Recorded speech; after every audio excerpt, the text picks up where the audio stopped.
Hello बच्चों, गुरुजी पाठशाला में आपका स्वागत है। कैसे हो? उम्मीद करता हूँ सभी बच्चे अच्छे होंगे।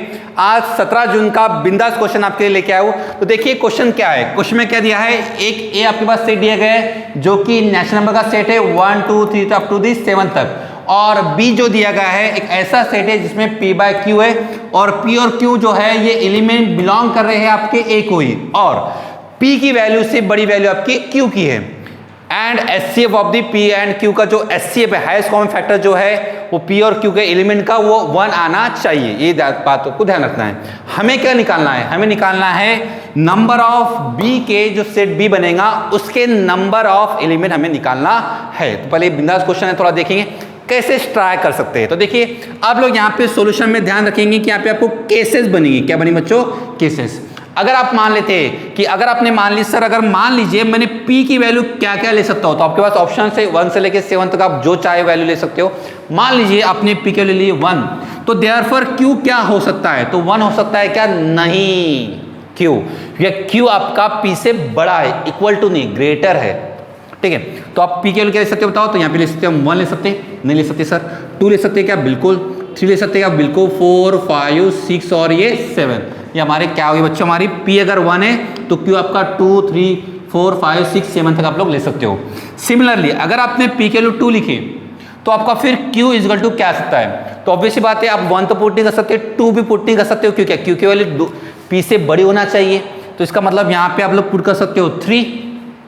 क्या मैं 4 पुट कर सकता हूं क्या? नहीं। क्यों? कि 2 बाय 4 का HCF 1 नहीं होता।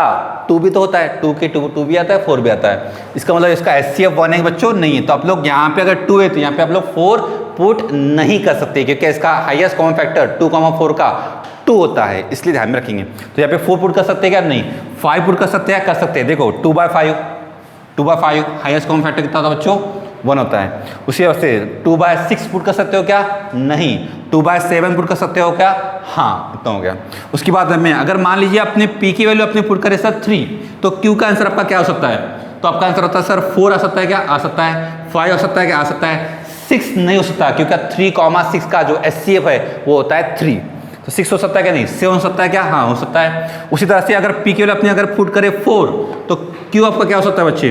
5 हो सकता है। 6 हो सकता है क्या? नहीं। 7 हो सकता है क्या? हो सकता है। उसी तरह से अगर आपने मान लीजिए कि P की वैल्यू अपने पुट करे बच्चों 5, तो Q आपका क्या हो सकता है? 6 हो सकता है और 7 हो सकता है। P की वैल्यू अपने पुट करे 6, तो Q आपका क्या हो सकता है? ये हो सकता है 7, और 7 पुट करके हमारा आंसर आएगा क्या? नहीं।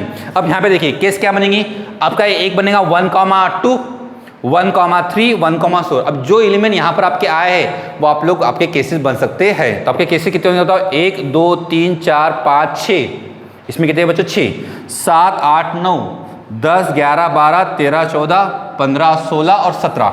टोटल जो एलिमेंट आएंगे, टोटल वो कितने बच्चों? हमारे 17 एलिमेंट आएंगे। इसका आंसर कितने बच्चों? 17 है। टोटल कितने आएंगे? Total element 17। सर एग्जाम्पल तौर पे अगर कोई बच्चा बोलता है सर सीट बी बनेगा क्या, तो मैं इसको सेट जो बी है वो बना के दिखा रहा हूँ। देखो पहला एलिमेंट क्या बनेगा? मान लो 1/2 बनेगा, 1/3 बनेगा, 1/4 1/5 1/6 1/7। फिर क्या बनेगा? 2/3 2/5 2/7। इस तरह से अगर आप बनाते जाओगे तो आपके टोटल आपका लास्ट में आंसर क्या है बच्चों? हमारा लास्ट जो एलिमेंट बनेगा वो क्या बनेगा? 6/7। ऐसे बनेंगे। तो टोटल एलिमेंट यहाँ पे कितने बनेंगे बच्चों? 17 एलिमेंट यहाँ पर बनने वाले हैं। इस बात को ध्यान रखेंगे। ठीक है, डन? क्लियर हो गया तक? डन हो गया? चलो ठीक है। वीडियो को लाइक करना है, शेयर करना है, सब्सक्राइब करना ना भूले, कमेंट करना भी ना भूले।